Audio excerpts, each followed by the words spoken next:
Hi, gods and goddesses. This is Trisha Croft from Light of Lemuria, and today I'm going to teach you the ancient mysteries of the tarot deck and to be able to learn them and learn the whole tarot deck within under 2 hours.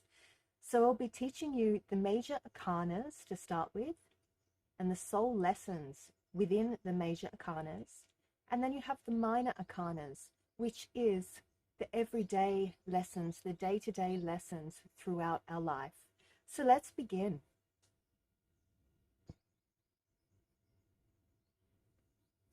So the first tarot card in the Rider-Waite deck, the traditional deck, is the Fool. And it is the numerology is 0.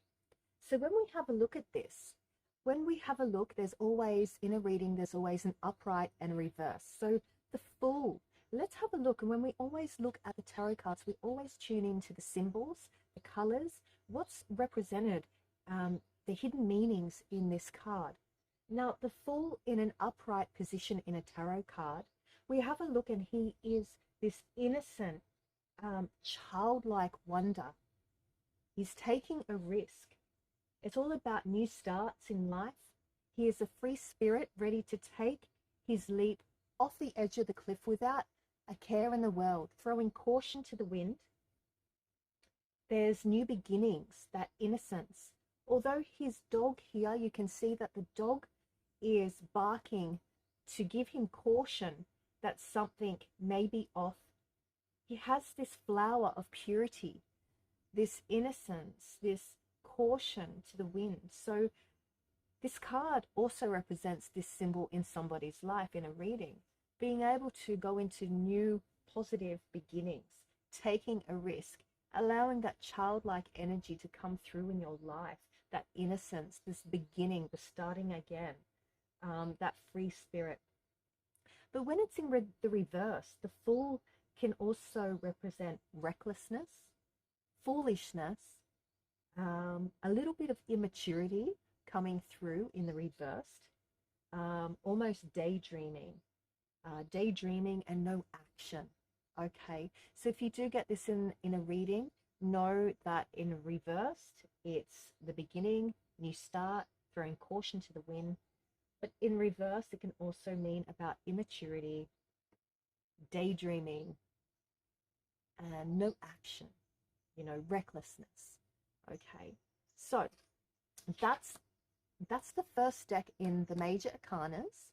Okay, so we're really talking about the major arcanas here to start with. The next card is the Magician. The Magician is ruled by Mercury. Okay, and the numerology is 1.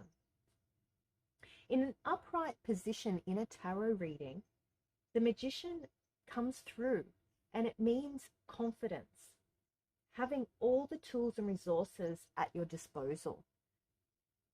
It also means power and manifestation, being able to be that magician in your life, it's almost like the magician has already walked the walk and now is ready to put it through into actions, into his or her life.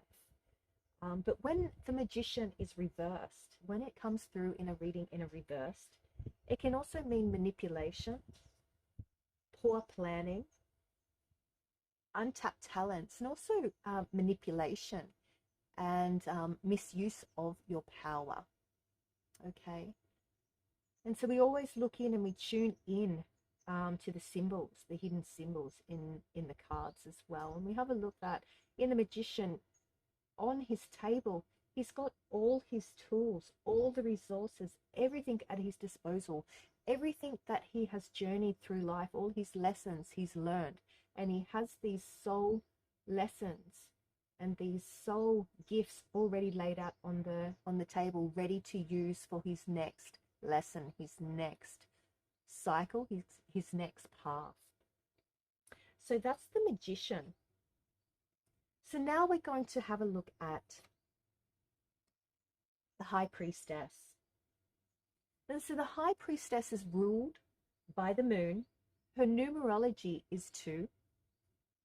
In an upright position, in an upright when she's in an upright position in a reading, she means, in the reading, it means intuition and going within, inner knowing, sacred knowledge, divine feminine, and the subconscious mind. So that depth in the hidden subconscious, or what's going on in your life, what's the underlying vibration. The High Priestess is all about that intuitive power, that divine feminine force. But when she is reversed in a reading, it can indicate secrets, disconnected from your intuition, withdrawal, and silence. Okay, so there could be secrecy going on, that the High Priestess is asking you to use your intuition within your life a lot stronger, to cut through the bullshit, to cut through all illusions, and to see yourself, to connect to source, and to be that divine source yourself. So the next card in the major arcanas is the Empress. The Empress is ruled by Venus, as we can see in the symbols, and her numerology is 3.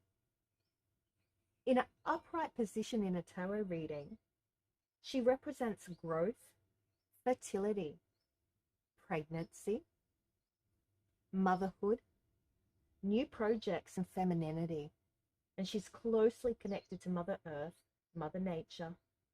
She's all about beauty, nature, nurturing, and abundance. She is so close to earthing and birthing her creative abundance.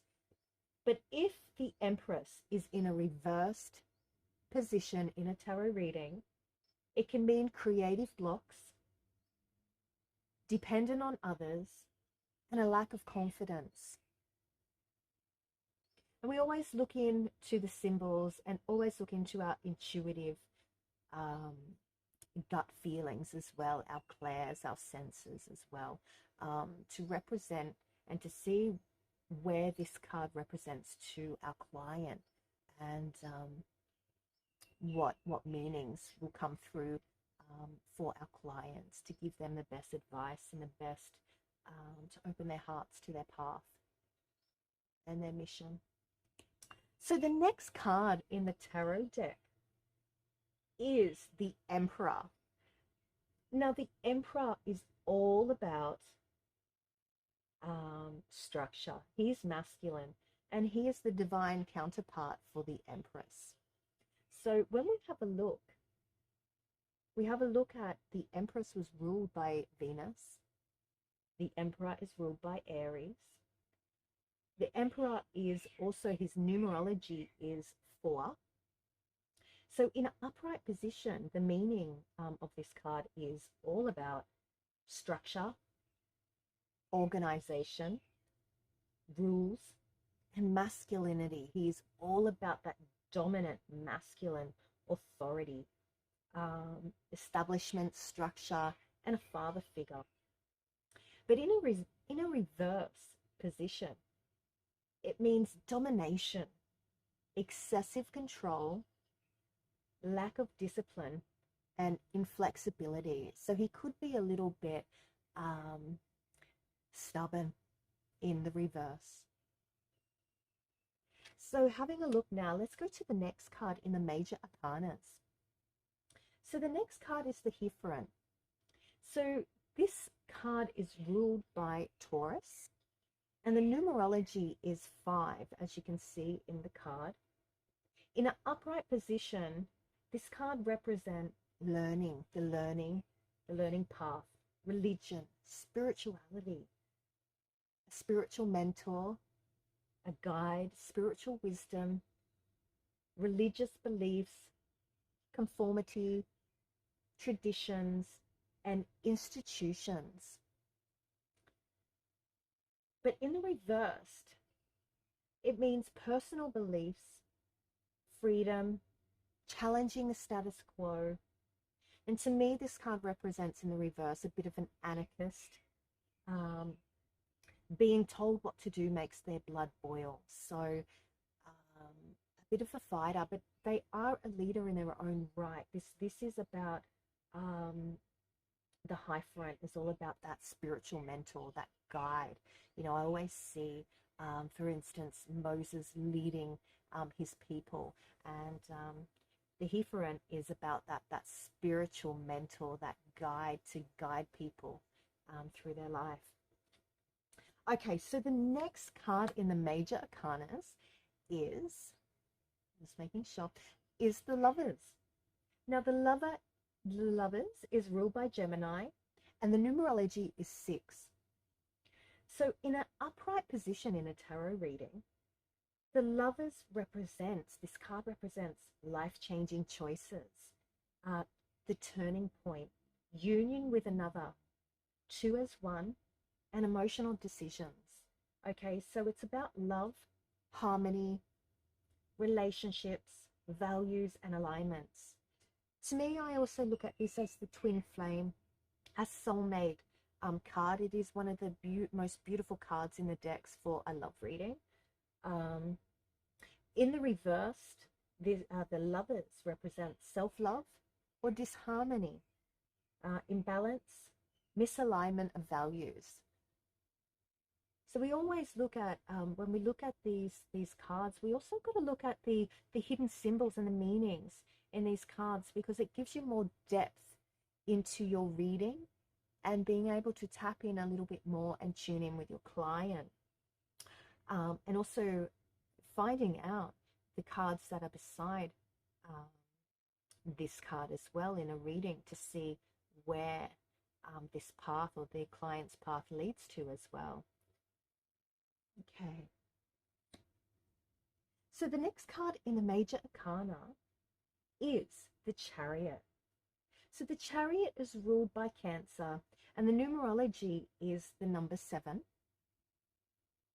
In the upright position, the Chariot is all about determination and drive, mediation, negotiations, control, willpower, success, and action.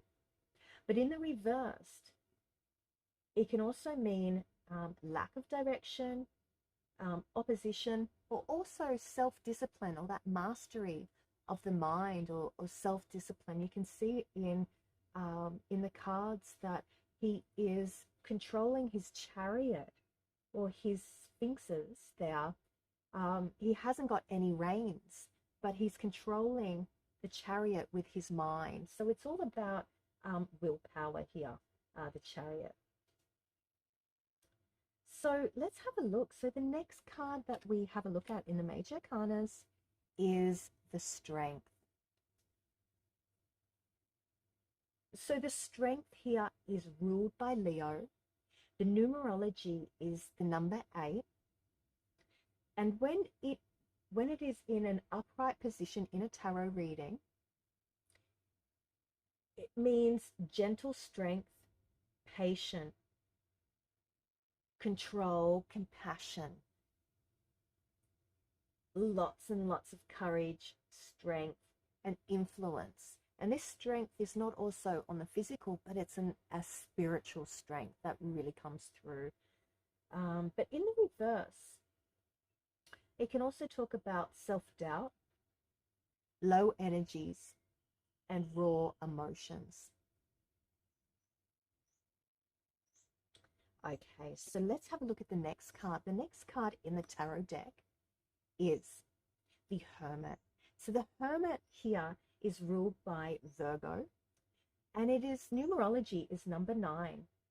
So in an upright position in a tarot reading, the Hermit is all about knowing oneself, solitude, and understanding humanity. He holds a lot of wisdom, soul searching, being alone, and inner guidance. In the reverse, it can mean in a reading also to isolation, loneliness, and withdrawal.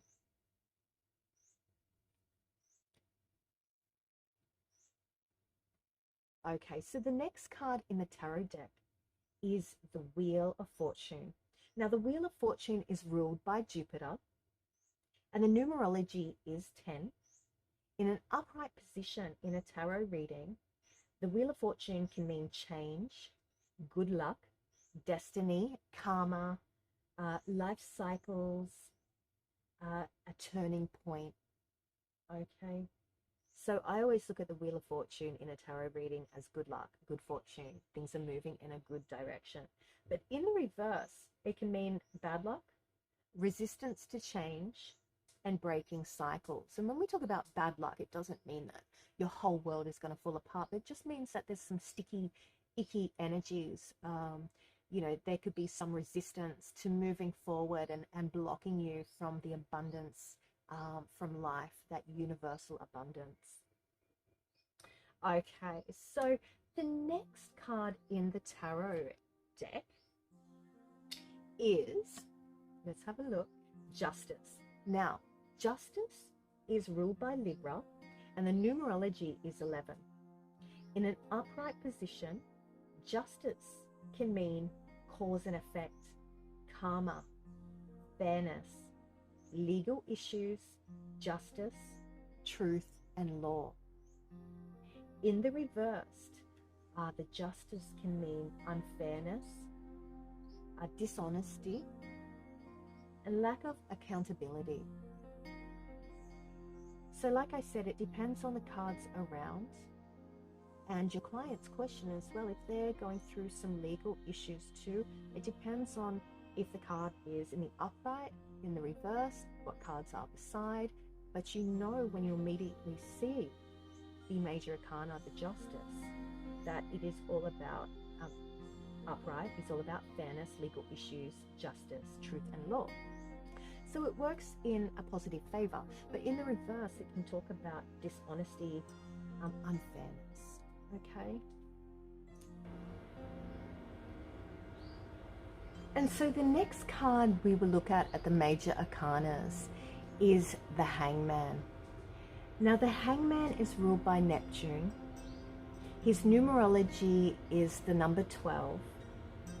And in the upright position, the Hangman represents, and his meaning is on hold, stuck, nothing happening, letting go of the outcome, a pause. So we can see in the symbols in this card, he is hanging by a tree. He is hanging upside down.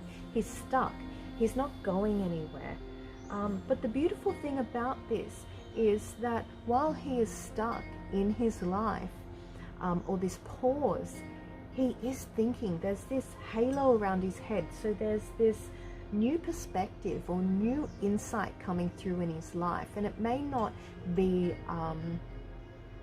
you know, coming through on the outside world, but it's coming from an internal. And I always do look at this card too as a spiritual enlightenment as well, or the light bulb coming on for the Hangman. And seeing things different from other people. In the reverse, the Hangman can also mean delays, resistance, stalling, and indecisions. Okay. So the next card in the tarot deck is Death. Now this is probably one of the most feared cards in the tarot deck. But to me, it's one of my favorite. Now, it's all about rebirth. It's all about death of the old self as well, and it's about the new self being reborn. So we're talking about like the butterfly coming out of the cocoon, that transformation. So it's not all doom and gloom, this card. So Death is ruled by Scorpio. His numerology is the number 13. In an upright position, this card means endings and new beginnings. He also means transformation, transition, death, ending, and change. Now we all know in the cycle of life, we go through death, birth, and rebirth. And if we can really surrender to that death process, that rebirth or being reborn, is one of the most beautiful aspects of being alive. And so transformation is what this card's all about. So when we have a look too at death in the reverse, it means resistant to change, personal transformation, and inner purging. Okay.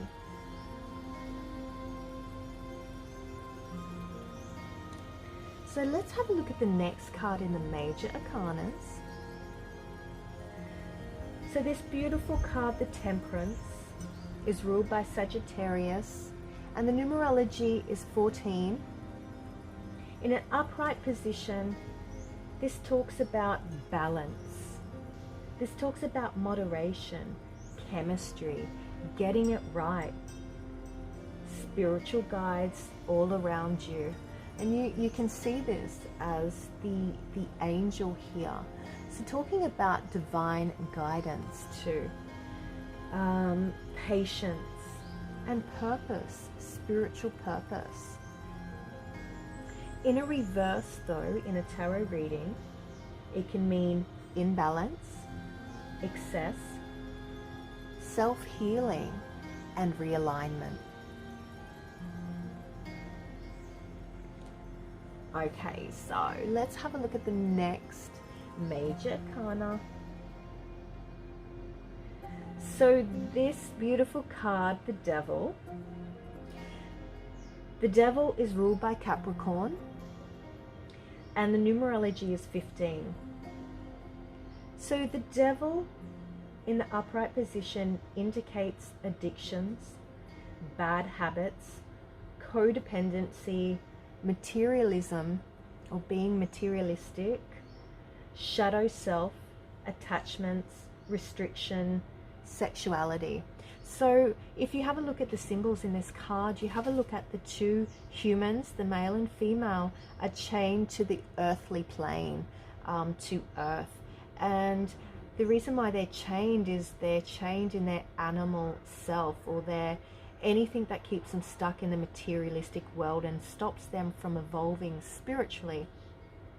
And we know this through all the, you might say, the 7 deadly sins, when we're having a look at addictions, greed, attachments, lust, and all those things. And this is what this card represents. But in the reverse, the Devil card means releasing limiting beliefs, exploring dark thoughts, and detachment. So it's about knowing your shadows and being able to transform as well. So it's quite a deep card. And in the reverse, it can also mean about bringing shadows to light. So the next card in the major arcanas is the Tower. Now the Tower is ruled by Mars. The numerology is 16.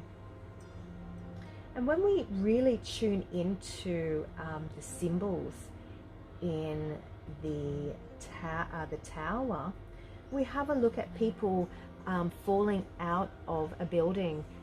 It's in flames, there's electricity, lightning bolts, and you know, the tower crumbling down. So as I said, it's ruled by Mars. The numerology is 16. The upright tower in a tarot reading is all about chaos, destruction, upheaval, unexpected and possible unwanted changes, sudden changes, and awakening. So anything that you thought that was stable is not stable anymore. Like, it's like the foundation starting to crumble or to shake, and there's a big upheaval coming through. So massive changes.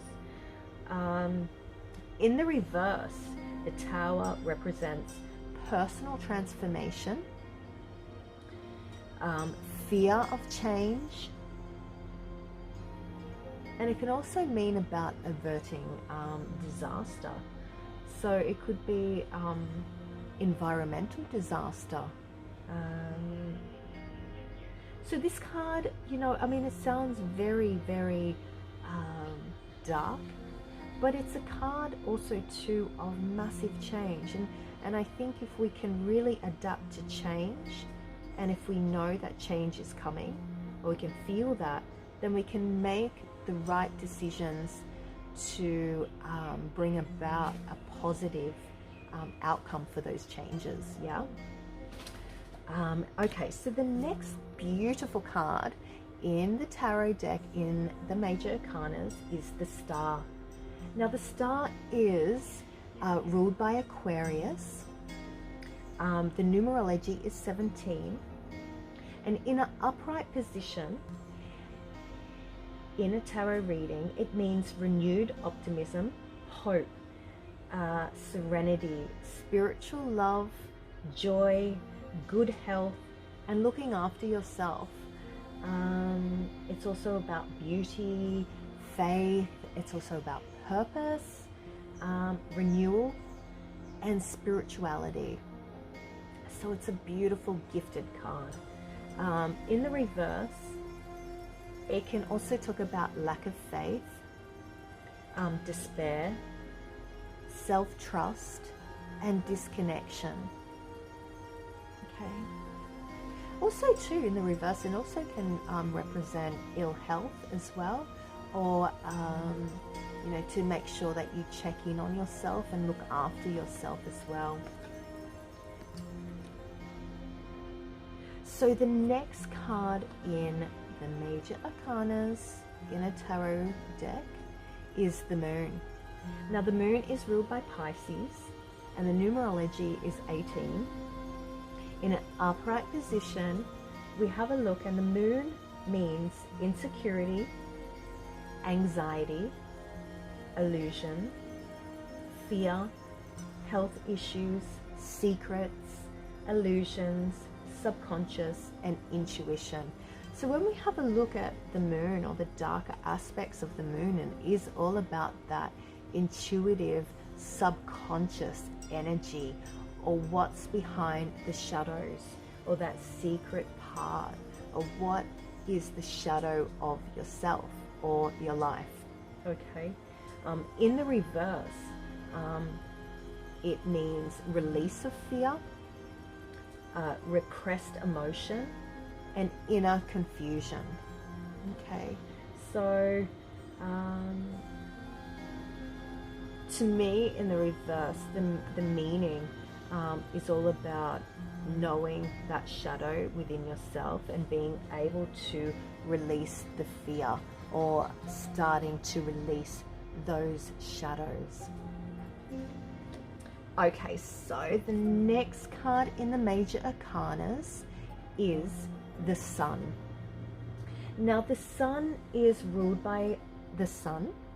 The numerology is 19. And in the upright position in a tarot reading, the Sun represents improvement, growth, positivity. You can see these rays just beaming out. It's so positive. Love, abundance. You can see this child on the horse so gleaming with abundance and happiness and joy. Positivity, fun, warmth, success, and vitality. In the reversed, the Sun can also mean inner child. Okay, so inner child things going on, feeling down, or overly optimistic. So not really seeing the truth of things, being overly optimistic. And that can be a negative as well. I mean, you know, there's a naiveness to being overly optimistic. It's always good to have a balance.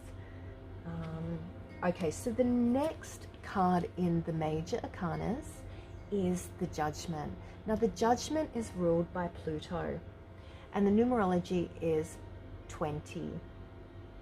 And so in an upright position, the Judgment is all about rebirth. Okay, so we have a look at the symbols also in the card, and we have a look at this family coming out of coffins, and looking up at this archangel who's blowing his trumpet, his music, giving inspiration to these people. Rebirth, calling, the calling, you know, forgiveness and judgment, the inner calling and absolution.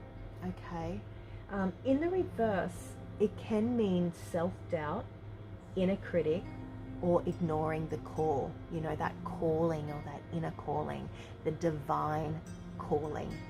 Okay, so the last card in the major arcanas is the World. And this beautiful card is ruled by Saturn, and the numerology here, and you'll see, is number 21.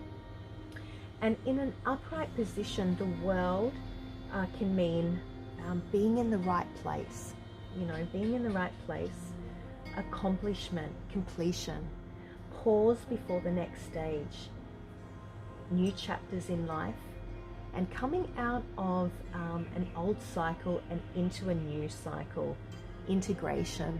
So it's all about new beginnings, and you see here the World is all about that cyclical energy, from one phase to the next in your life.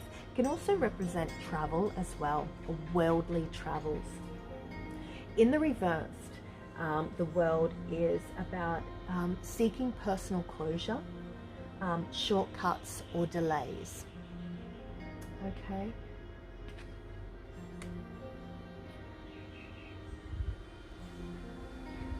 Okay, so now we're going to go into the minor arcanas. And with the minor arcanas, there's 4 suits, there's 4 decks in there, which is the cups, the wands, the swords, and the pentacles. Now the first one we're going to do is the cups. Now the cups here are ruled by emotions, they are ruled by love, and they are the water element of the deck. And with this, so we're looking at, they really rule Pisces, Scorpio, Cancer. And so whenever we see the cups in a reading, it will always talk about matters of the heart, emotions, deep-seated things within the heart. Okay, so the first card we're going to look at is the Ace of Cups. The Ace of Cups is ruled by Pisces, Scorpio, and Cancer, and the numerology is 1. So in the upright position here, the Ace of Cups is such a beautiful card to have in a reading. It talks about love. It talks about new relationship. You see this cup and it is overflowing. The cup is, you know, not even half full. It is overflowing with love and abundance. And this hand is reaching out to give, you know, this universal love is reaching out and giving it to you. And so it talks about new relationships, compassion and creativity, romantic gestures as well, and spiritual love. It talks about here, it's got such a depth in, and all the aces are miracles and manifestations. And so the miracles and manifestations of the cups of the ace is, of course, love. So now also too, we're looking at friendship as well in this card. It's where you come in your life and everything is just overflowing with love and appreciation and gratitude. Okay, but if it's in reverse, it can talk about repressed emotions. It still talks about love. It still talks about self-love, especially intuition, but it doesn't have more of a positive meaning compared to the upright Ace of Cups. Okay, so the next card in the deck is it will be the Two of Cups.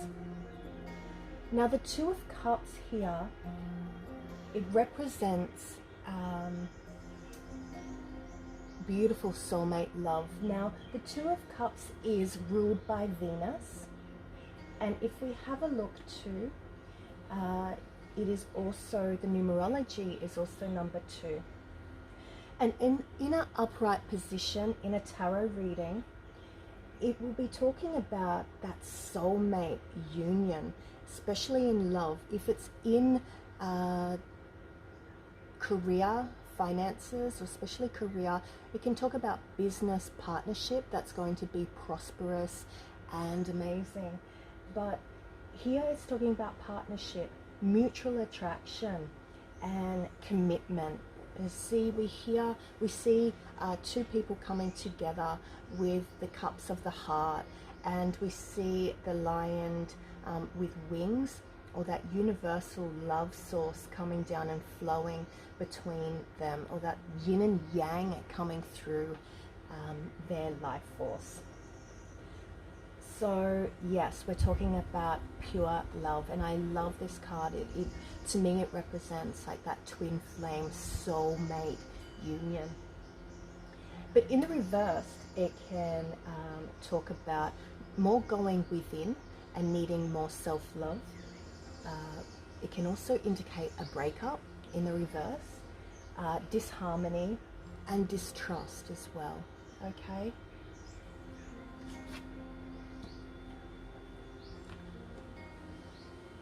So the next card we look at is the Three of Cups. Now this is ruled by Mercury, and the numerology is 3. In the upright position of the Three of Cups, this talks about celebration, okay? You see 3 women coming together, holding their chalice, their cups up to the sky, and celebrating their life, their victory.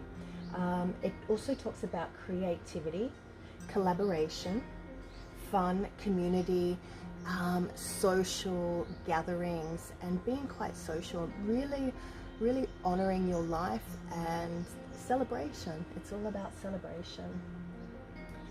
In the reverse, it can talk about really hardcore partying. It could be overindulging, either in drinking, going out, and sort of wearing yourself thin. It can also talk about independence. So there is still a celebration, but not really wanting to celebrate it with everybody, more of celebrating it internally, okay? That independence. Alone time is also there. I also see this card, if it's in a love reading, it could also talk about a third party situation as well. But in all honesty, it is, especially in the upright position, it is a beautiful card of celebration.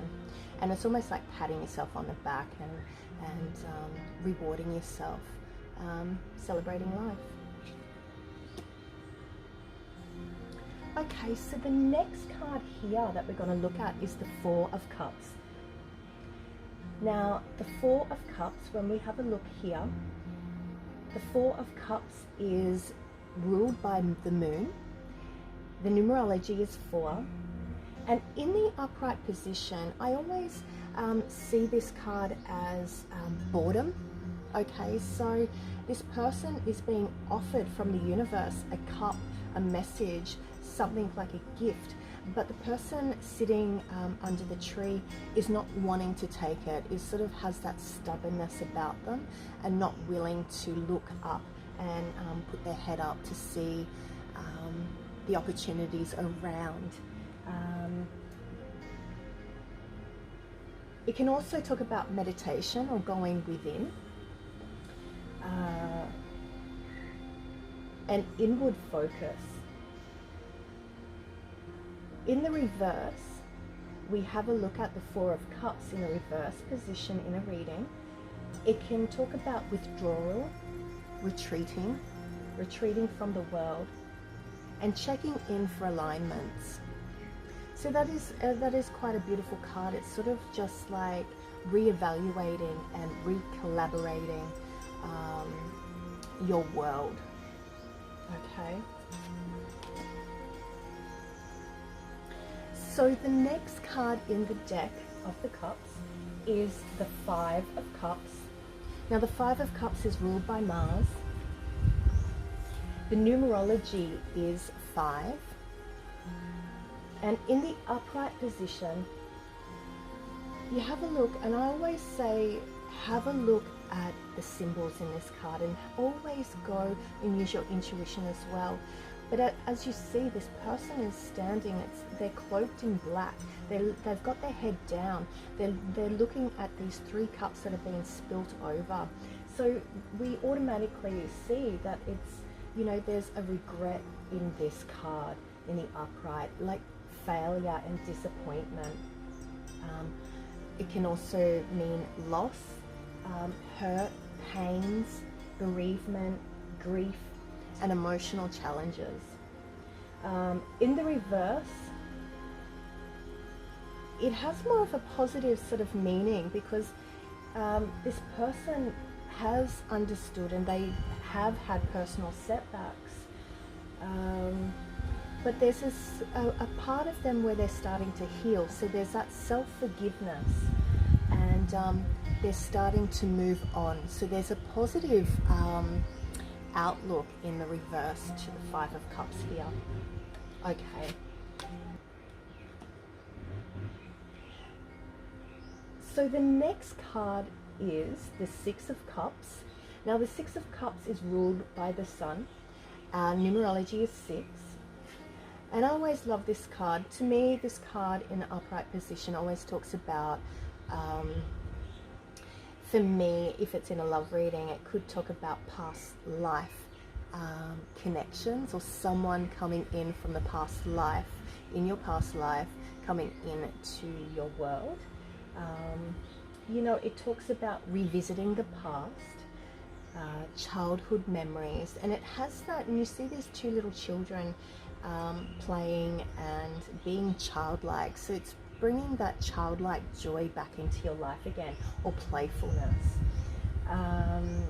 You know, innocence. It talks about innocence around this card. You have the white flower here, and the white flowers all abundantly growing out of the cup. So it's that purity that's coming through. Purity, joy, memories of people and places. It could talk about children, or it could talk about grandchildren as well. In the reverse though, it can talk about living in the past too much, or not moving forward, sort of not forgetting, not letting go of past, maybe past relationships, or a past job, or something that you hold on to, that you're not allowing yourself to go forward and see the opportunities in front of you. Okay, so the Seven of Cups here. Seven of Cups is ruled by Venus. Numerology is 7. And in the upright position, this talks about opportunities, choices, wishful thinking, and illusions. Now I always look at this card and I have a look at the pictures. It's sort of like a person with their head in the clouds. You know, it's like daydreaming. It's like there's so many options going on, they don't know where to start. So it's like they find it really hard to ground the energy. And you can see all the cups here with all different sort of illusions and things that get in their way, you know, get in the way of manifesting. It could be fantasy, imaginations, like I said, too many options, too many choices. And in the reverse, it talks about alignment. So we're talking about alignment, personal values, or it could be really overwhelming of making choices. So where it is actually affecting you physically and mentally.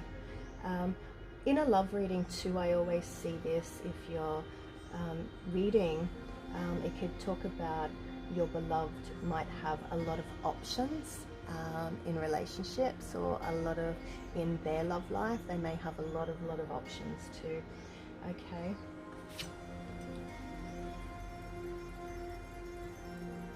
So the next card is the Eight of Cups. And the Eight of Cups is ruled by Saturn. Numerology is 8. And this card here in the upright position, it talks about abandonment, disappointment and withdrawal, or escapism. Leaving the home. You see this person journeying off and going on a spiritual quest here, making emotional choices. I do see this as a positive card as well. I mean, it talks about a person leaving behind the old. You see the cups behind them, and they're sort of like searching out for the meaning of life, their soul mission. So it is a beautiful card. It's sort of like, but in that soul mission there is that, you know, having to leave things behind. There is a bit of a sadness here, or a disappointment type of thing, or disappointed in what you had to leave behind, or how things have gone. In the reverse though, it can talk about, especially if it's in a love reading, it could mean you know, trying one more time in a relationship or in a career, trying one more time, or trying to make something work. It can talk about indecisions, aimless drifting, you know, just drifting around without a cause, a rebel without a cause type of energy. And also too about walking away. We do see this person walking away, okay?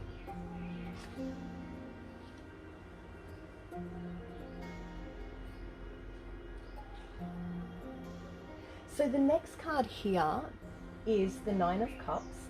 It is ruled by Jupiter, and the numerology is 9. Now this is one of the best cards to get in a reading. It is the wish come true card, okay? So in the upright position, it is the yes card. So if you ask for anything, then if you get this card, the answer is yes.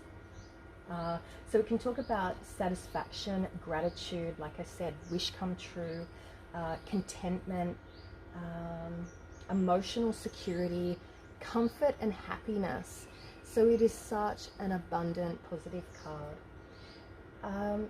In the reverse, it can talk about more withdrawing, going in and finding your inner happiness, materialism, so being a little bit materialistic, dissatisfaction, and indulgence, like I said, materialistic, or indulging in things and getting you away from what truly matters on a heart level, a heart and soul level.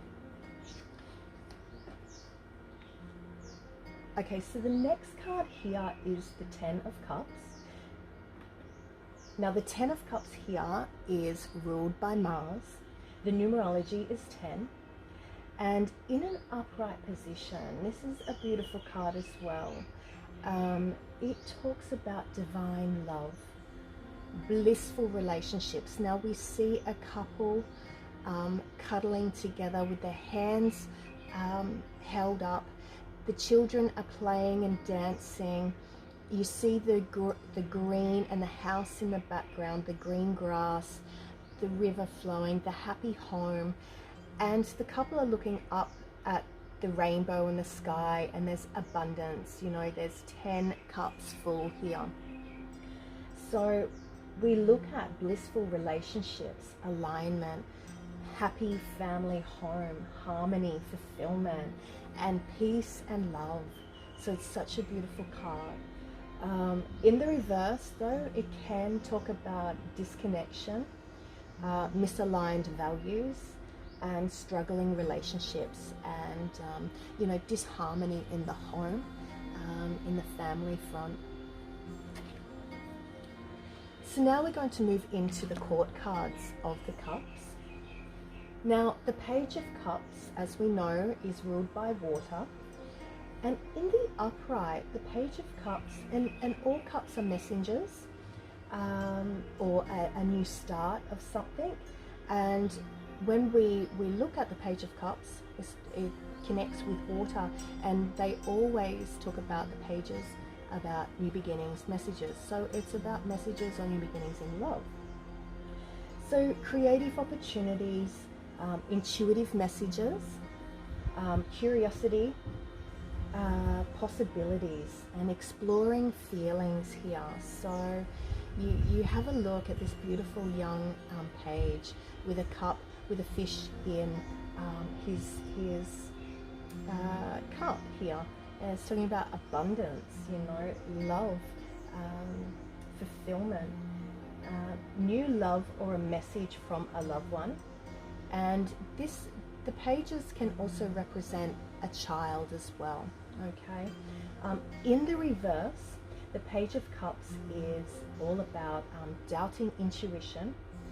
Can talk about creative blocks, also to emotional immaturity. But it always talks about new ideas. The page of Cups is always, you know, this new beginning. So the next card we're going to look at is the Knight of Cups. Now the Knight of Cups is ruled by Aquarius and Pisces. In the upright position, the Knight of Cups is all about romance. So it's like that knight in shining armor on a white horse.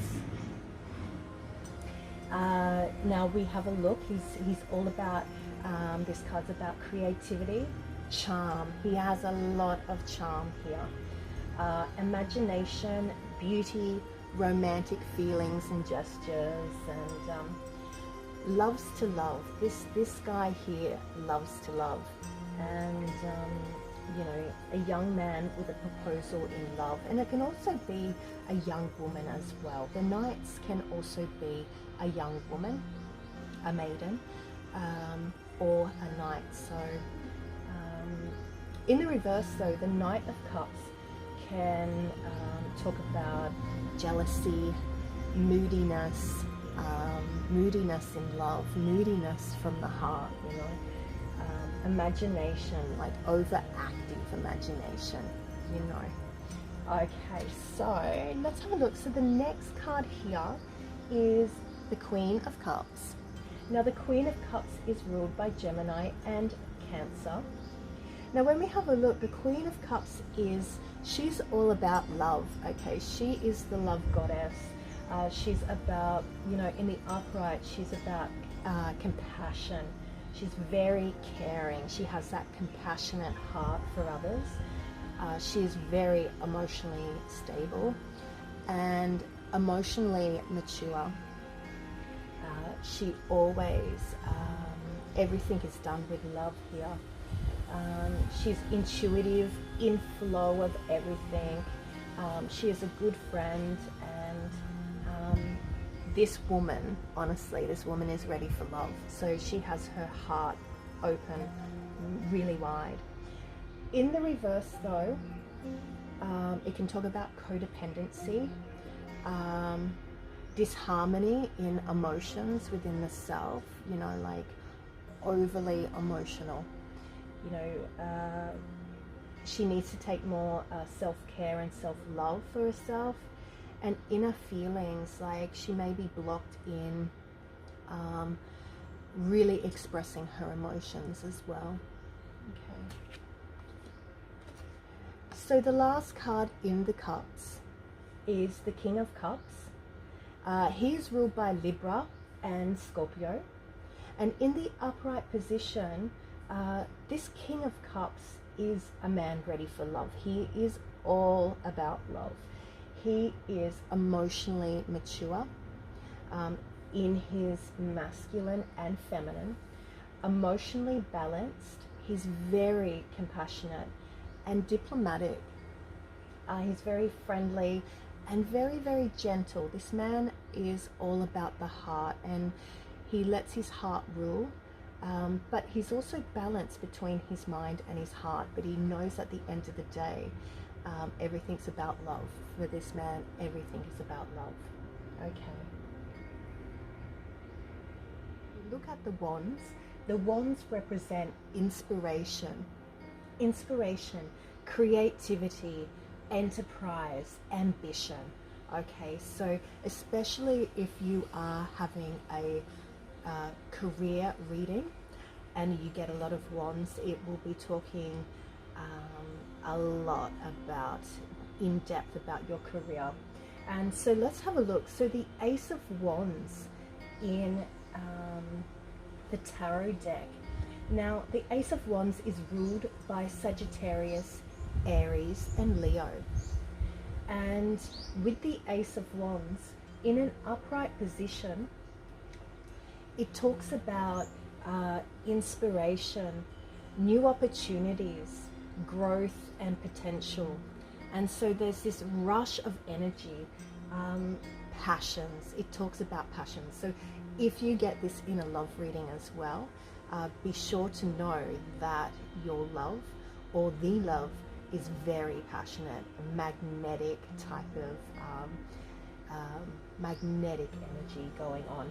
And it also, so the Ace of Wands is also talking about, you know, like I said, new opportunities, inspiration, growth, and creativity. You see this hand, the universe, giving a new opportunity to you. And you see the wand starting to sprout. So it has a lot of abundance coming through in the Ace of Wands here. But in the reverse, the Ace of Wands can talk about delays, a lack of direction, distractions. So there is new opportunities around, but there is a lot of distraction, stopping the life force, the flow of this new opportunity to really start to sprout and go into this beautiful, fertile, abundant type of manifestation. So you do still have in the reverse an emerging idea, new things, new projects, but it's just a lack of direction and delay. So the next tarot card is the Two of Wands. Now the Two of Wands is ruled by Mars, and the numerology is 2. In the upright position here, we have a look at a man holding the world in his hands, and he's overlooking the horizon. And this card talks about future planning, decisions to be made here, discovery, progress, planning. Could also talk about some delays, or it's nothing has been manifested yet. It's all in thought processes. So it's just about planning ahead. So there is a delay, or there is that pause in things going on at the moment, and it's only because you need to rethink and reevaluate what you truly want in your world, so that that man is holding the world in his hands and really deeply thinking about what he truly wants. Now, in the reverse position, this talks about personal goals, inner alignment. It can also talk about fear of the unknown. So there could be, you know, you are thinking about these goals, but there is a deep-seated fear that is blocking you and stopping you from moving forward with these goals or manifesting these inspirations or these thoughts and visions. So we're also, so in the reverse, we talk about fear of the unknown, lack of planning as well. Okay, so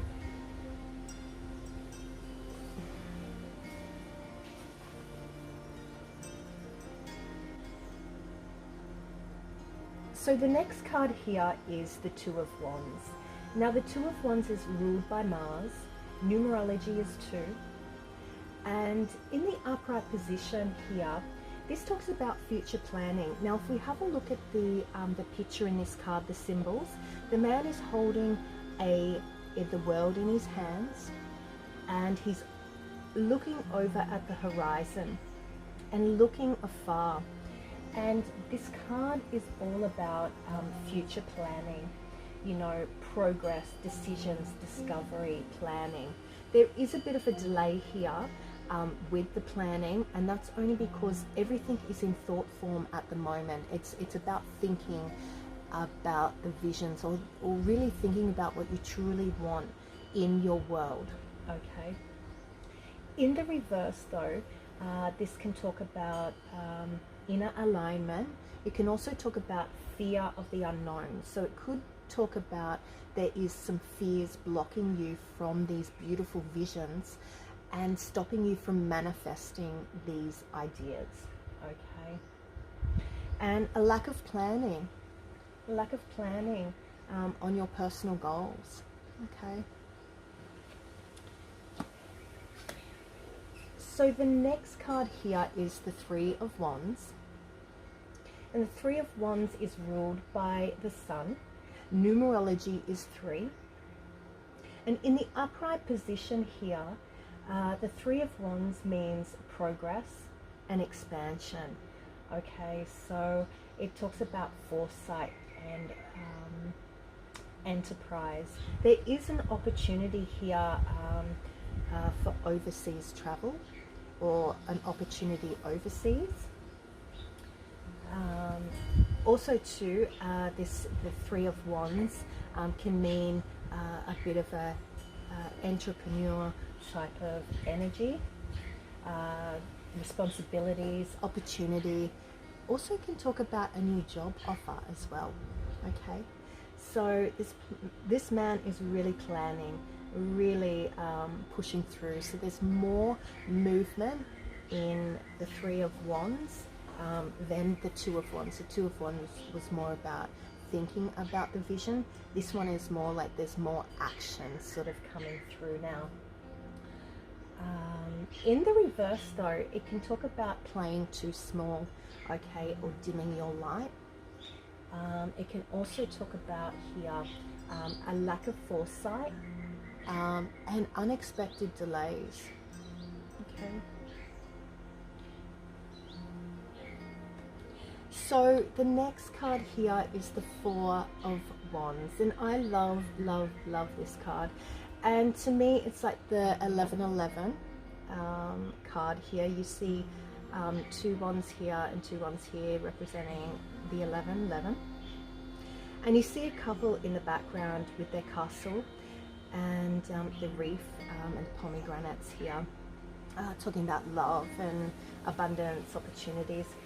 So to me, this is about deep-seated love as well. So the Four of Wands is ruled by Venus, and the numerology is 4. And so in an upright position in a tarot reading, this talks about celebration, joy, harmony, relaxation, homecoming. So it's really about celebration, community, domestic comforts, you know, and spending time with your loved one, engagement, wedding. So it can talk about commitments here as well. There's such happiness within the family home, within the relationship, and, you know, talking about going to the next level in your union. Housewarming, a job well done. And like I said, it can be seen as the twin flame 1111 card, or the soulmate card as well. Okay, but in the reverse, it can talk about conflicts with others, transition. Okay, so it could mean a lot of change coming through. It could also talk about personal celebrations. So instead of you know, in the upright, celebrating it with a loved one, you would prefer to celebrate it on your own in a personal way. But it also talks about inner harmony. So not harmony with a partner or your world, you're sort of like finding inner peace and inner harmony within yourself. Okay.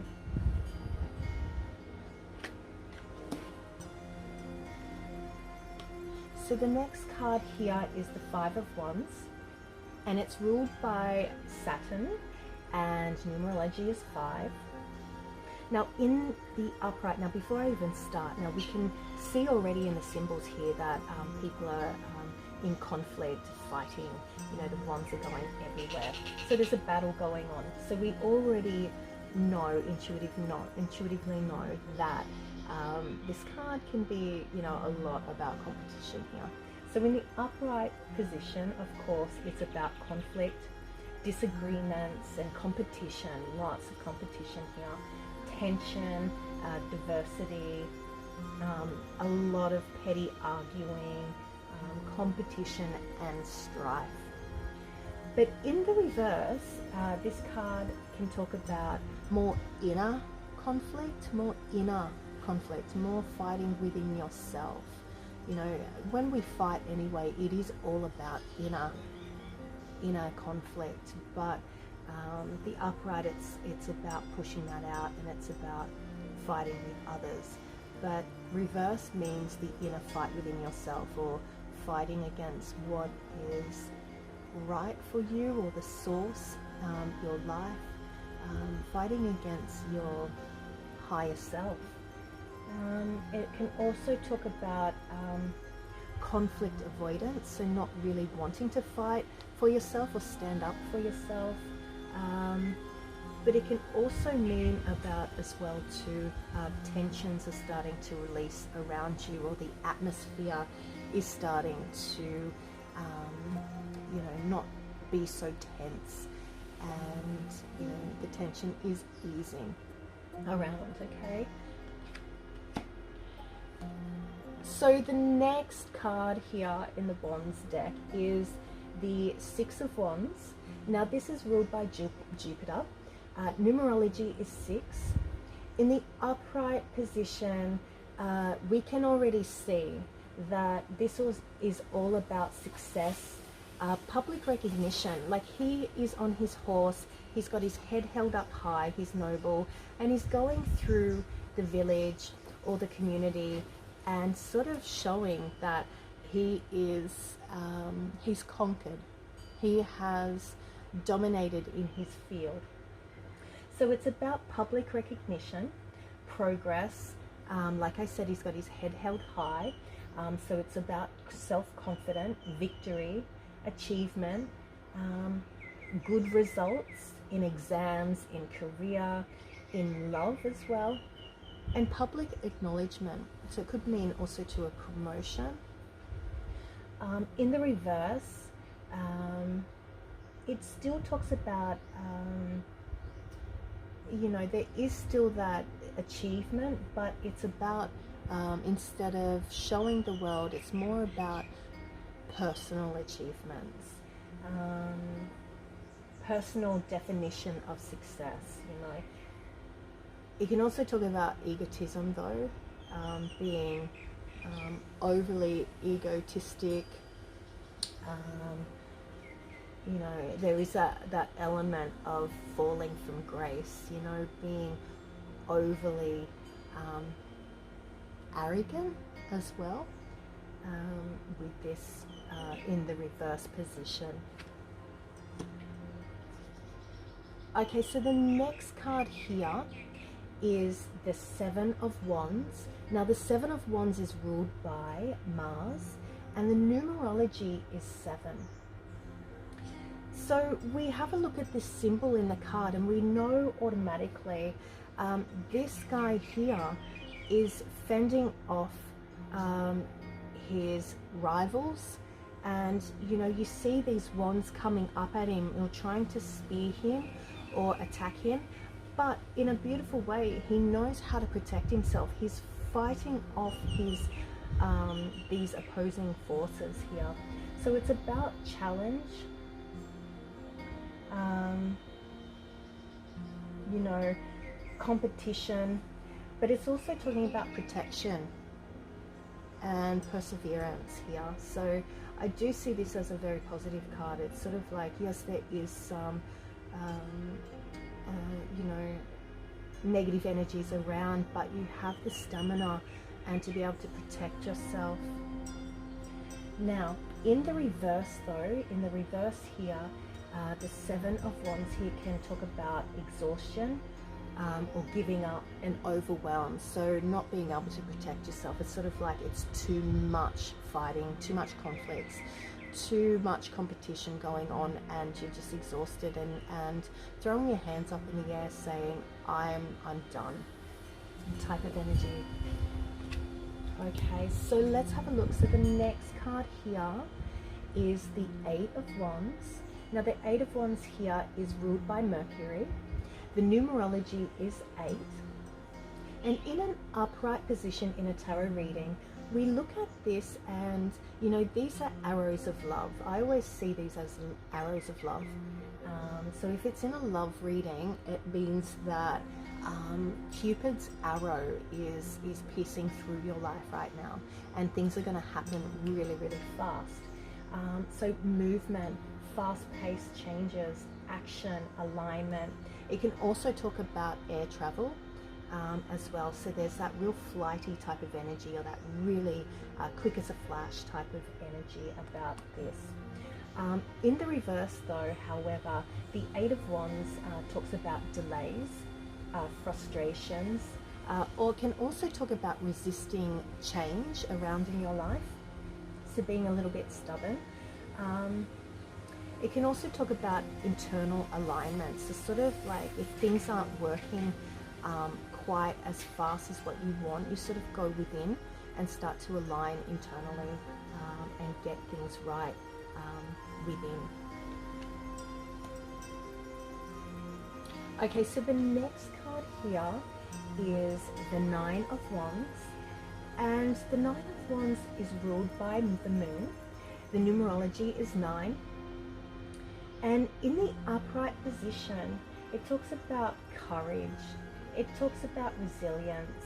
So when we had a look at the Seven of Wands, I mean, he was really fighting off his competitors, you know, and really had to protect himself. But this card, to me, really represents that he's already done all the fighting he needs. He's already set up his protection there, and he's actually sitting pretty. You know, he's got his wand. He'll always keep his wand, his staff, firmly on the ground to protect. He'll always protect himself, but he doesn't have to fight anymore. So it talks about courage, test of faith, boundaries. You see these wands in the background like a fence. He's put up his boundaries, you know. But in the reverse, it can talk about inner resources, can talk about struggle, you know, and overwhelming energies within.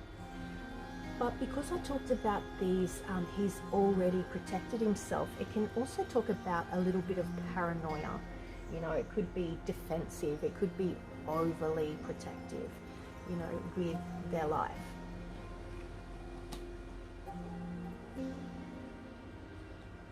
Now, the next card here is the Ten of Wands. And we only have to look at the picture to understand what it sort of means. Now, the Ten of Wands is ruled by Saturn. The numerology is 10. And in an upright position, this talks about burden, hard work. I mean, this guy is carrying everything. It's like, to me, I always see this as the world upon your shoulders. Do you know what I mean? So it's like burden, extra responsibilities, hard work, but there is that, you know, strive for completion. You know, you'll do anything, even if it means total exhaustion by the time you finish. It's sort of like you'd rather get things finished and deal with the consequences later of your health or mental fatigue. In the reverse though, this also talks about doing it all, carrying the burdens, like I said, that weight upon your shoulder, you know, release, delegation. So in the reverse, it means, you know, the same as the upright, but a little bit more heavier, so the weight is a little bit more heavier on your shoulders. Okay, so let's have a look at the court cards in the Wands. Now, the Page of Wands is ruled by fire. Now, in the upright position, now remember that all the pages are messages, and when we have a look at Wands, they are all about enterprise, creativity, passion. So message of passion, creativity. So we're having a look. Upright is all about inspiration, ideas, you know, limitless potential. This also talks about, you know, the Page of Wands reminds me of that free spirit as well. Discoveries, yeah, so those new ideas and inspirations. In the reverse though, however, the Page of Wands can be newly formed ideas, also to redirecting energies, self-limiting beliefs, and it can also talk about a spiritual path, okay, really wanting to open up within. But when we have a look, the Page of Wands is talking about passions. They're all about coming through. So with the upright, it's always that, you know, fiery, passionate type of creative energy. In the reverse here, it can talk about a little bit of redirecting energies and sort of reevaluating things a little bit better, getting clear on what you want, and yeah. So the next card here we're going to have a look at is the Knight of Wands. Now the Knight of Wands is ruled by Sagittarius and Scorpio, and his energy is in the upright position. He's all about, you can see, like the horse is rearing up, he's ready to go. He's all about energy and passion, inspired actions, adventurous, and he's very impulsive. So whenever I see, also too in a love reading, sometimes when I see the Knight of Wands, I can see they may have like a player type of energy. They're quite flirty and quite passionate, but they're, you know, they're impulsive. So sometimes it's hard to know this person. Okay, in the reverse, it talks about passion projects, haste. It can talk about scattered energies as well. Like I said, that there's that impulsiveness with the Knight of Wands here. You know, delays and frustrations. They do have, so remember the Knight of Wands, they have a lot of passion. They are that player type of energy, impulsive, haste, scattered energy. They dance to their own beat. These guys do. Okay. The next card here is the Queen of Wands. Now, this goddess is ruled by Scorpio and Pisces. I love the Queen of Wands. She is a goddess in her own right. She is very bold. You can see here the little black cat. It's talking about, she is very psychic and very intuitive. With her energies, very bold, very confident. She is a seductress type of energy, or she has that charismatic charm, that charisma about her. She is confident. She holds a lot of like courage and independence. She is a social butterfly as well. And she's very, very determined, and especially in business as well. But in the reverse, the Queen of Wands, she can be a little bit introverted. Let's say she is a little bit more egotistical. She does hold that air of confidence, of self-respect, but she can be, you know, a little bit too protective in her ventures. But all in all, she is a very confident woman, but in the reverse she can really, let's see, she can really put her needs first before anybody else's. Okay, so the last card in the Wands is the King of Wands. Now the King of Wands is ruled by Cancer and Leo, and in the upright position, this guy is a natural born leader. He is a visionary, entrepreneur. He's honor. He is all about confidence. He's a little bit, he's mature, but he knows his self-worth and his self-confidence. Very flirty, very social, loves to socialize, loves to be the center of attention, but has that charm and charismatic type of energy that will pull anyone towards him. In the reverse though, he can be very impulsive, ruthless. He can also have high expectations, and it's really hard to read the King of Wands in the reverse. Like, you don't know how to read this person, just like the Knight. They can be all over the place, and you know, one minute they're in your life, one minute they're out. They're sort of, like I said, they dance to their own beat here. They really dance to their own beat.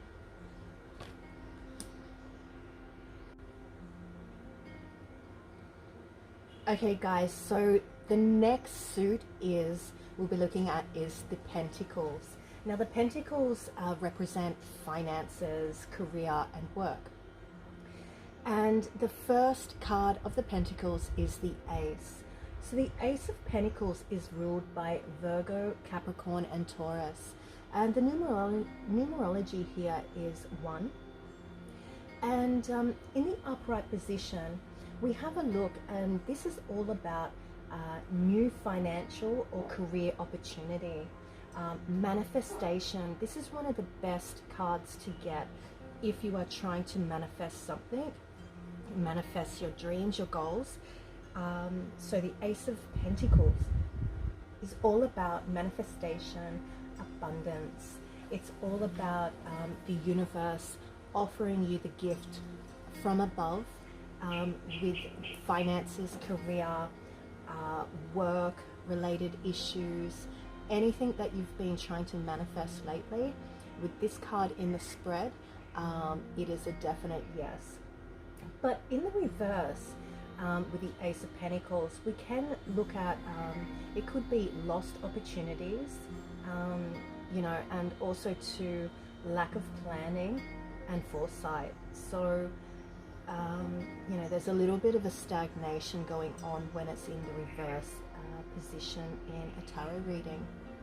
Okay, so the next deck, or the next card I should say, in the Pentacles is the Two of Pentacles. Now the Two of Pentacles is ruled by Jupiter, and he is, numerology is 2, and in the upright position, this also indicates here multiple priorities, need for time management, prioritizing things in your life. So making sure that everything's balanced. You can see this person juggling these pentacles, and you've got the infinity symbol here. It's like, you know, when everything is in pure balance, a lot more flows in your life, and especially abundance. So the need for balance, you know, adaptability, to be quick on your toes as well. But in the reverse, it can talk about being overcommitted, deorganized, you know, or reprioritizing your goals, your mission, and having a look at where your failings are, and sort of reevaluate and put your energies into things where, yeah, you can get that balance within your life. So we look at this, when you look at the symbol and the picture in this card, it's about making sure everything's balanced. Maybe you're doing one thing, you know, especially in the reverse, it could be too much work and not enough play, So bringing that beautiful balance so you can bring totality back into your life. Now, okay, so the next card here is the Three of Pentacles. Now, the Three of Pentacles here is ruled by Mars. Numerology is 3. And in the upright position, you can have a look. There's this team building sort of going on in the picture, the collaboration. It's all about learning, implementation, so teamwork going on. There's this architect sort of doing his beautiful work, and people behind him or his team members sort of giving him information, and he's definitely listening, but he knows his strengths, he knows his he knows what his worth is here. But in the reverse, it can also talk about disharmony, misalignment, and working alone. And in a love reading, I always see this too as it could be a third party situation as well going on. Threes obviously representing three's a crowd. So yeah. Okay, so the next card here we're going to look at is the Four of Pentacles. Now the Four of Pentacles is ruled by the Sun. Numerology is 4. And we can see automatically here there is this need. This person is holding for dear life onto their money, their pentacle, and it could be stubbornness here. There's this scarcity in money or in their views or their conditioning here. So in the upright position, it can talk about also too saving money, also security, making sure that you're secure. Yes, scarcity and control. So, controlling and, being manipulated a little bit in materialistic gains. And I always look at this card too is to tighten the rein, to loosen the rein, I should say, on being so rigid with the money. And sometimes life is, it is definitely about saving, but with the reverse, it can also talk about, life is supposed to be lived too. So don't forget the pleasures of life. And if you do want to spend your money on something that you love and it is going to bring you pleasure, then definitely enjoy your life as well. Because you can't take your money when you die. So it's about enjoying life as well. In the reverse as well, it can also talk about overspending, greed, and self-protection. Okay, so protecting your affairs, your money, your life, and making sure that you're okay.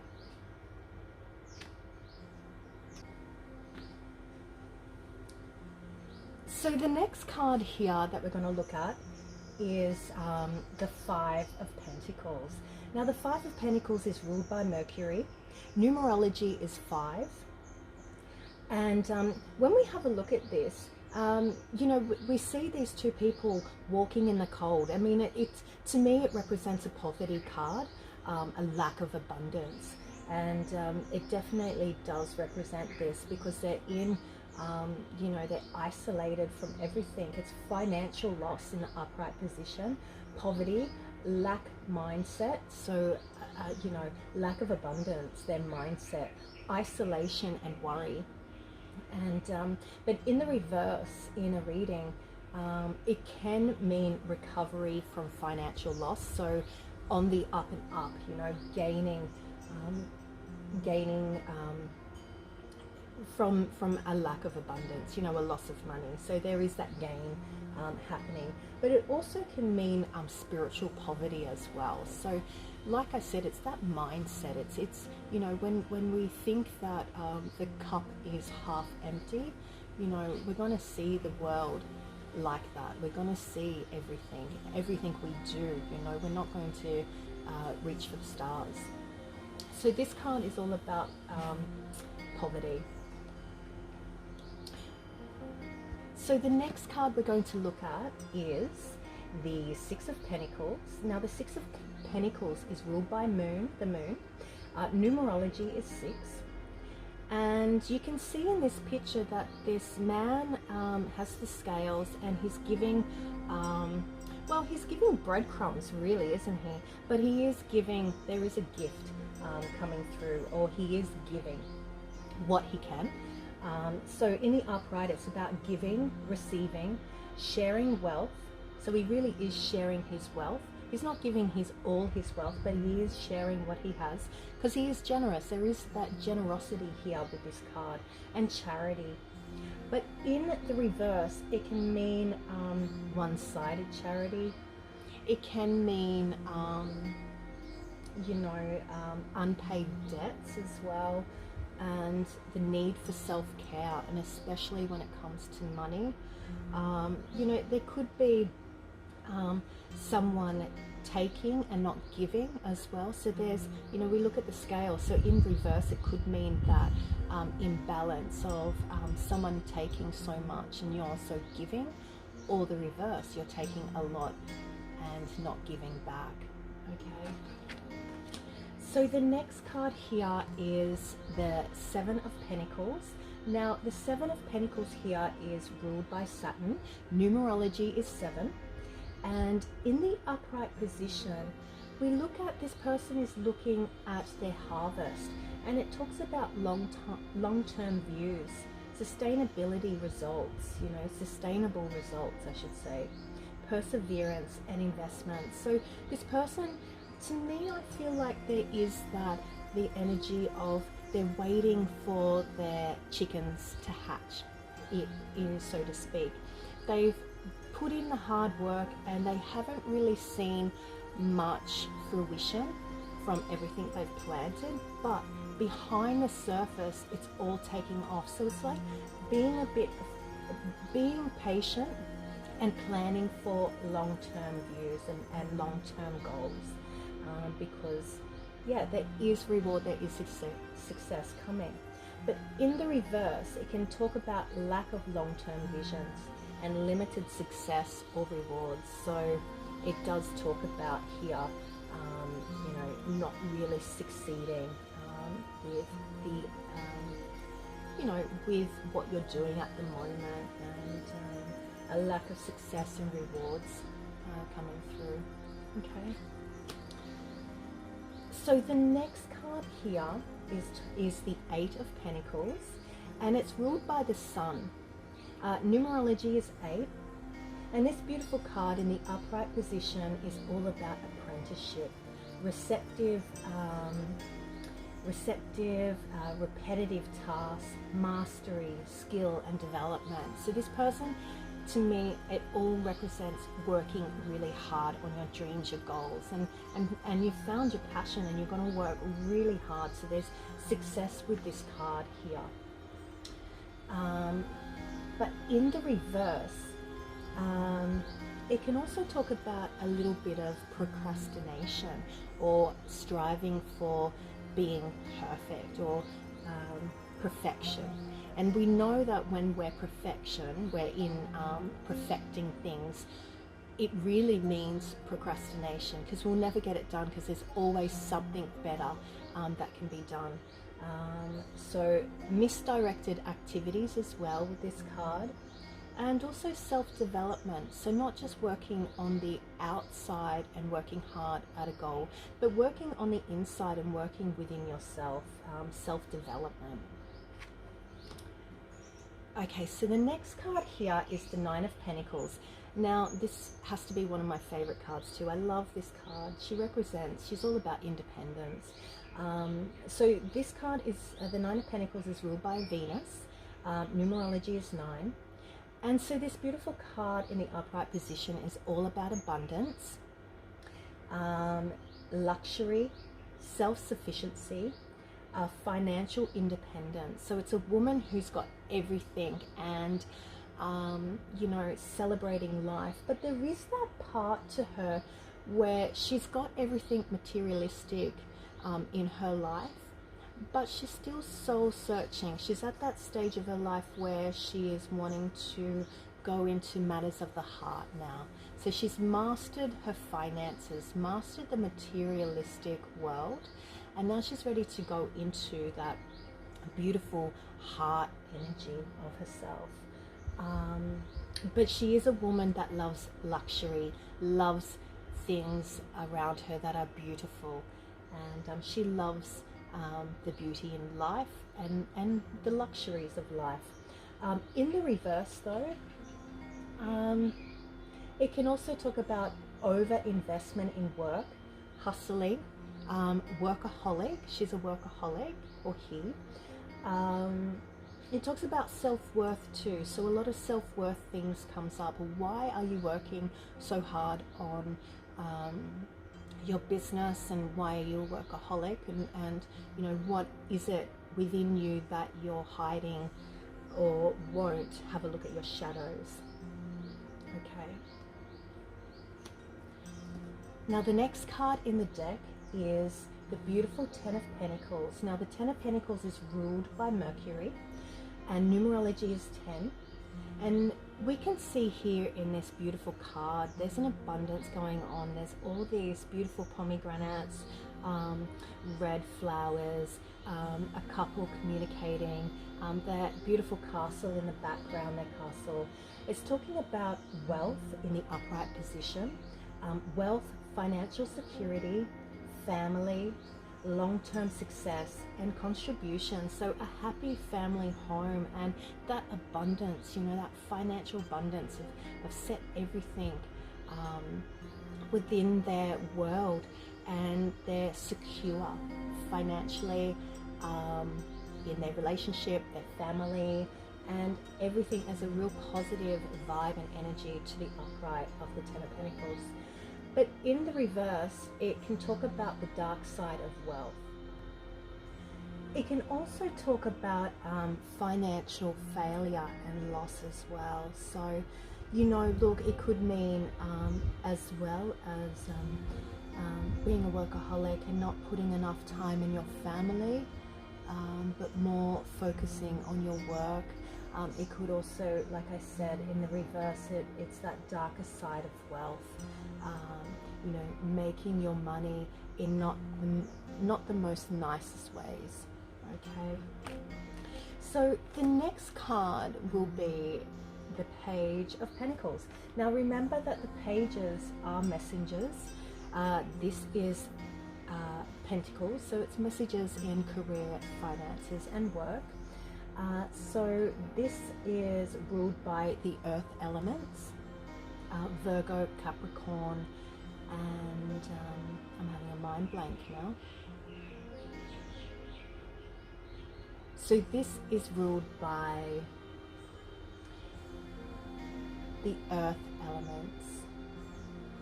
I'm going to cut that. So this is ruled by the earth elements, and we're looking at Taurus, Virgo, and Capricorn. And in the upright position, the Page of Pentacles is all about manifestation.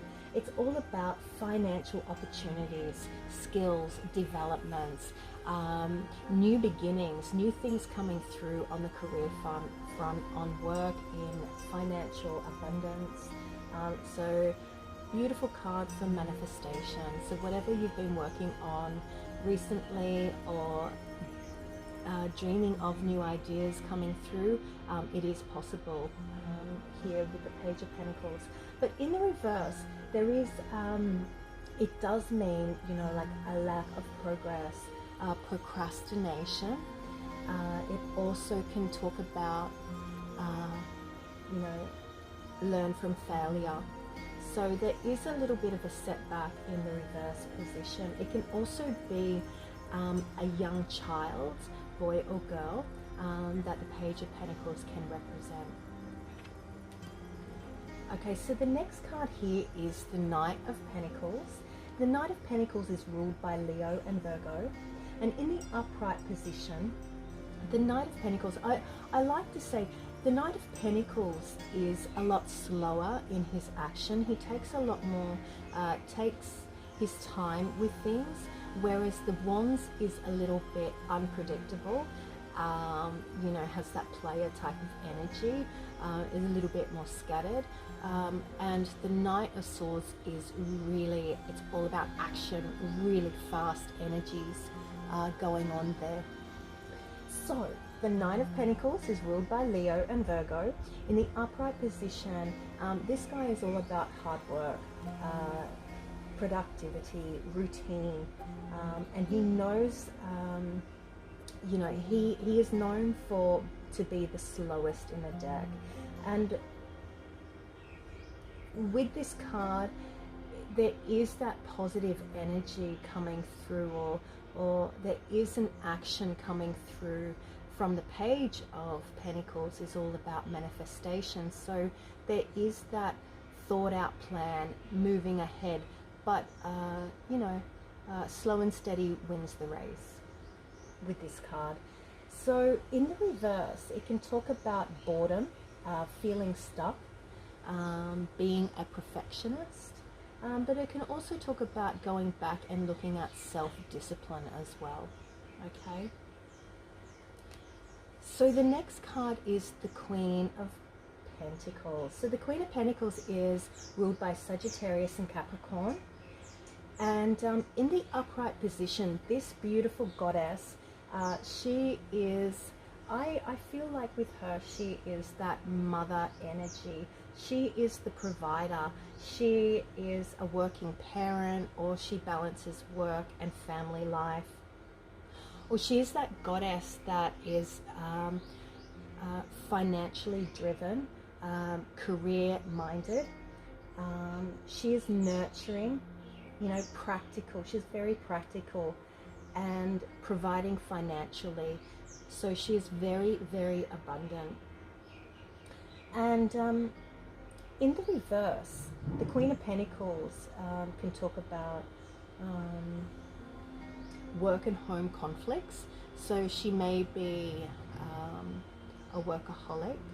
She may be working more on her career than her family, or vice versa.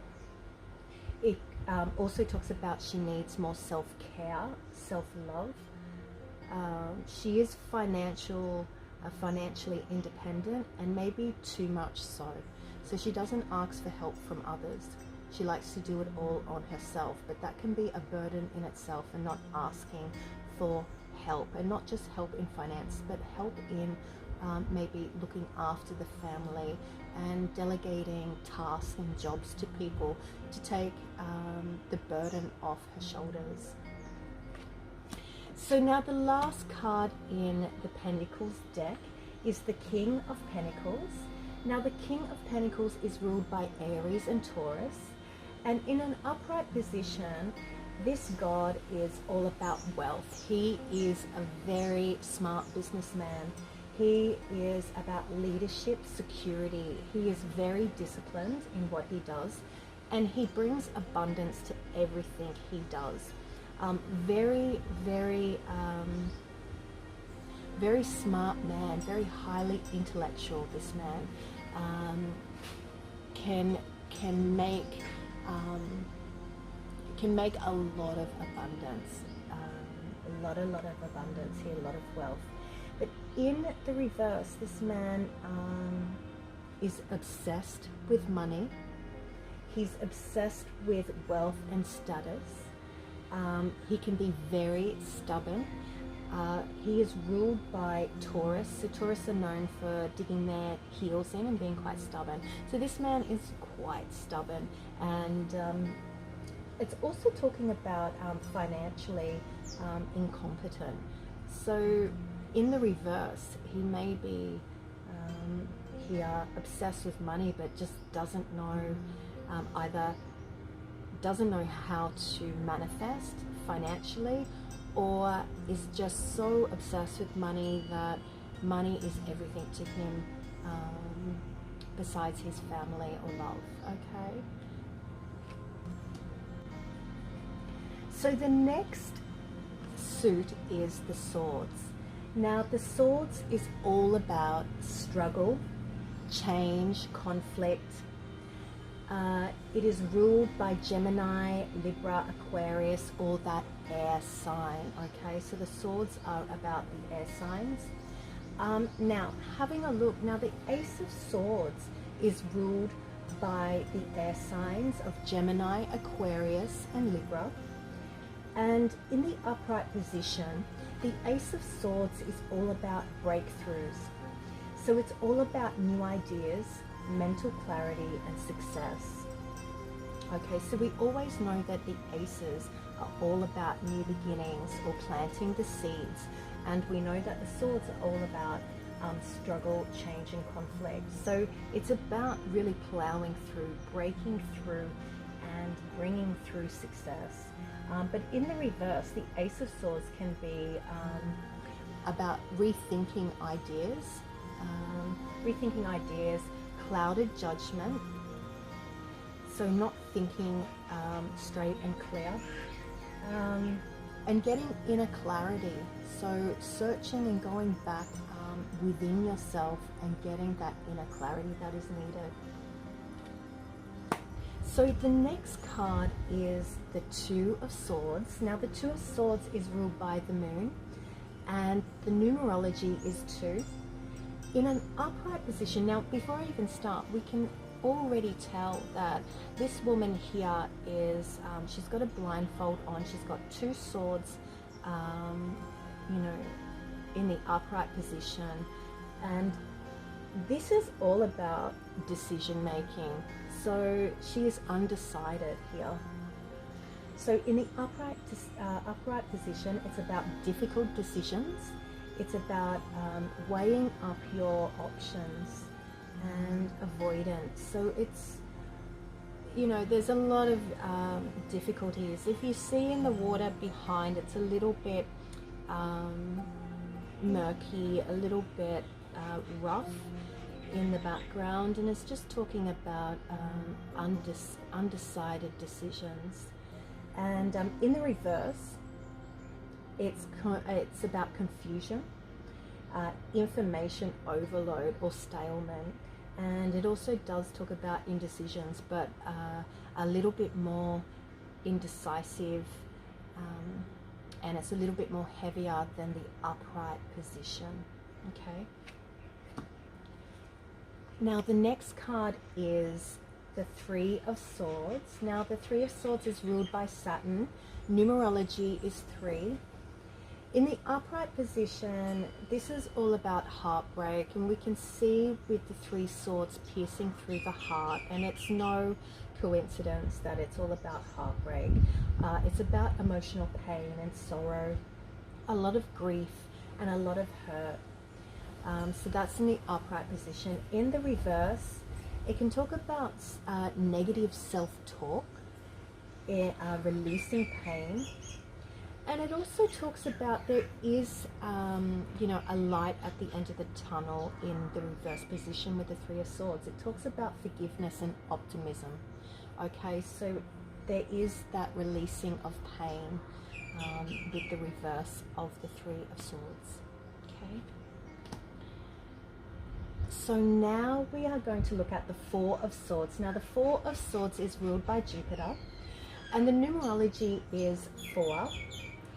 And as we look already, this card is all about, we can see this man here meditating in a sleep type of mode. So in the upright position, it's talking about rest, retreating from the world, relaxation, meditation, and contemplating. So it's about withdrawing from the outside world and recharging your batteries. So in the reverse, the Four of Swords talks about exhaustion. It's about not giving yourself that rest that you need, and it's talking about being burnt out. Okay, being burnt out from daily living and putting too much pressure on yourself, too much on your plate, and it also talks about stagnation.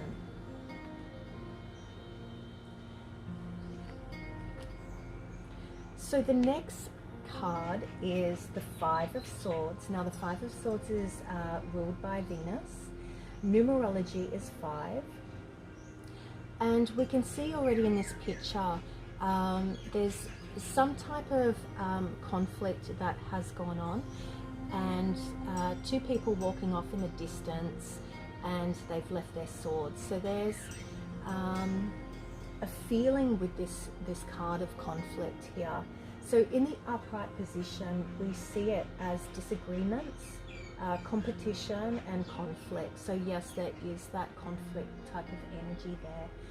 Defeat, and you know, there's also a stubbornness here, or winning at all costs. So you want to keep fighting, but the people have just given up and walked away. It can also talk about, for me too, I feel like there could be backstabbing going on, or disagreements. You know, there's some hidden things going on here in this card. In the reverse, it can talk about reconciliation, okay, making amends, past resentments. So, you know, it's about letting go and to forgive and to make amends of what's not working in your life.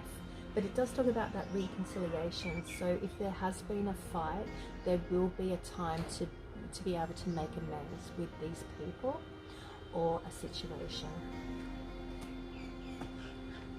So the next card here is the Six of Swords. The Six of Swords is ruled by Venus, and the numerology is 6. And in the upright position, it's talking about transition and change. And it also talks about rite of passage. So with this card, I automatically see that a change or a new cycle has begun, and you're leaving the old or anything from the past, you're leaving it and moving into a newer direction. So it's a rite of passage here, releasing baggage, releasing the old and going into the new. It also can talk about travel as well, or travel by water. But I do feel like, and I always think in this, the hidden meaning in this card is, anytime you move away from a sticky situation, you know, sometimes we can take that energy with us. So, you know, it's really important to be able to release baggage and learn from past mistakes or past experiences before we truly move on and move forward. In the reverse, it talks about personal transition, resistant to change, or unfinished business. So you may not have learned from the past. So, you know, unfinished business, things you need to go back and, you know, tie up loose ends, pretty much. Okay, so let's have a look. The next card is the Seven of Swords. He is represented by the moon. Numerology is 7, and this card is a bit of a tricky one. This one, because it's in the upright position. This one, he is all about betrayal, deception, and getting away with something, and acting strategic. So he's being sly, you know, he's sneaking off. He's that thief in the night, sort of getting away, trying to get away with something and tippy-toeing around. So sneaky. It's got a sneaky type of energy to it. But in the reverse, it can talk about more on the internal. So keeping secrets, you know, it's more about where you are in things. Are you trying to get away with something? Are you not being truthful in yourself? Imposter syndrome, and yeah, self-deceit. Okay. And so the next card we're going to have a look at is the Eight of Swords. Now the Eight of Swords is ruled by Jupiter. Numerology is 8. And as we have a look at this card, we have a look. This woman is blindfolded here. She is bound and tied, so her vision she cannot see.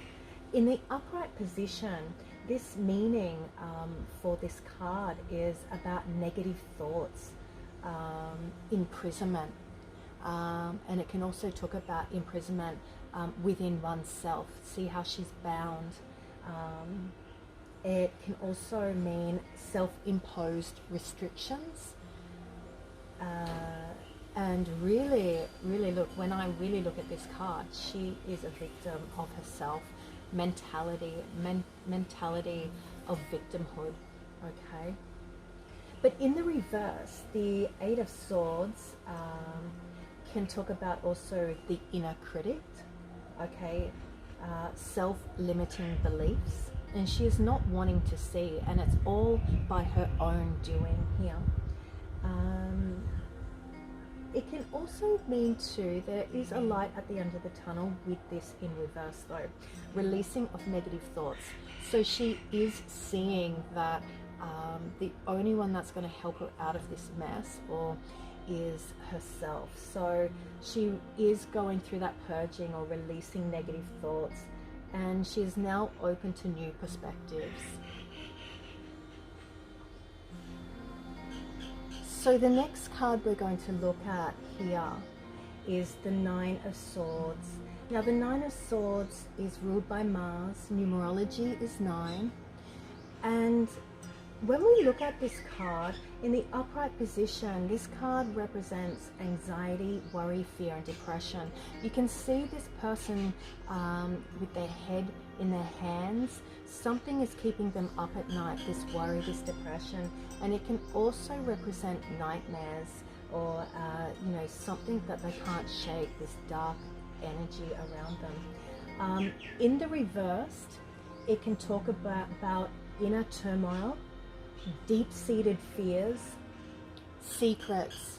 But there's something beautiful also about this card in reverse. It is you're starting to release worry, okay?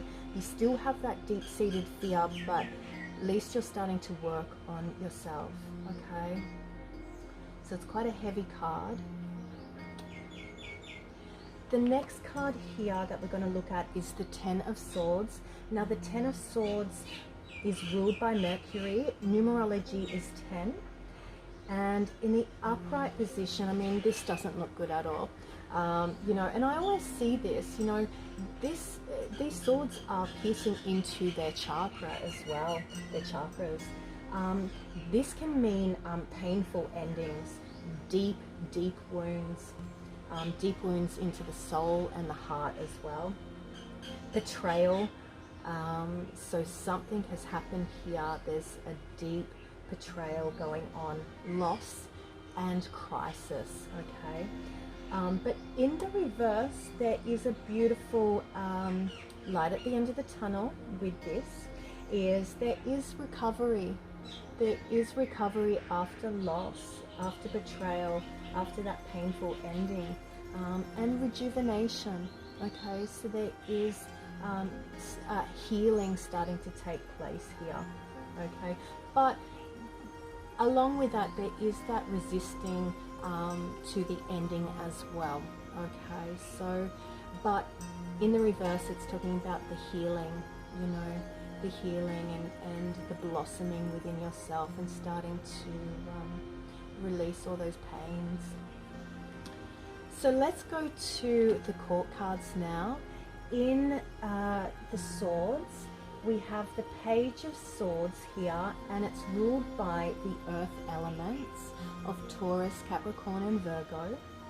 And the pages are always new beginnings or messages, okay? So in the upright position, new ideas, curiosity, thirst for knowledge here, and communication. There's a new way of communicating, or you know, this is really, I mean, this is all about communication and getting things through, new ideas. And the reversed is all about haste, okay? So haste energy, self-expression, all talk and no action. And it can also talk about hazardous type of action, okay?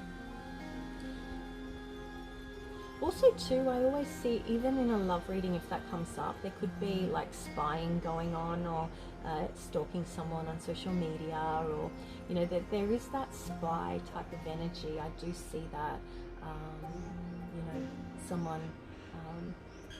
someone prying into someone's business. Okay.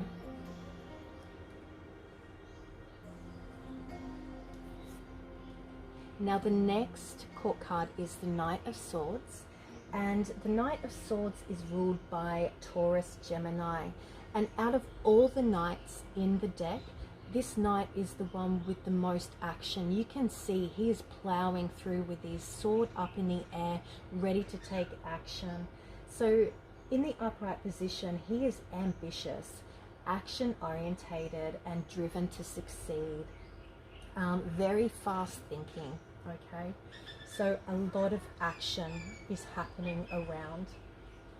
In the reverse, it can also talk about restlessness, being unfocused, and also too can be impulsive as well, that impulsive energy.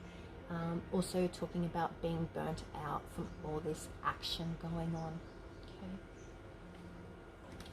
So the next card is the Queen of Swords, the Goddess of Swords. Now the Queen of Swords is ruled by Virgo Libra. And in the upright position, I always see the Queen of Swords as this strong, fierce woman not to be messed with. This woman means business. She is very highly intellectual, very independent, unbiased judgment, you know, clear boundaries. She sets boundaries. She is the queen in her domain. She is not scared of coming forward or communicating what she's truly thinking. You know, so she is cutthroat. I see her as a very strong businesswoman. You know, more about mentality, more about the mental energies instead of the heart. In the upright, the Queen of Swords can be overly emotional, easily influenced, because she doesn't have her boundaries down. She doesn't have any clear boundaries in the reverse. She can be a bit bitchy as well, and cold-hearted in the reverse position. So the last deck for the King, for the Swords, is the King of Swords. Now the King of Swords is ruled by Capricorn and Aquarius, and in the upright position, this god has mental clarity. He's intellectual, he's powerful, he holds a lot of authority and truth. But in the reverse, he is, you know, I look at him in the reverse as misuse of power or manipulation, you know, strategic. He's quiet in his power and inner truth. So yeah, with the swords, I think, especially with the Queen of Swords and the King of Swords, them in reverse can, you know, there's a lot of misuse of power there. Beautiful. So if you've enjoyed this beautiful learning the tarots, please comment below, hit the like button, and make sure that you subscribe. And if you're interested in learning the tarot cards, we have a beautiful course online of the Tarot Apprenticeship. So all the details are below, and check it out and click the link button.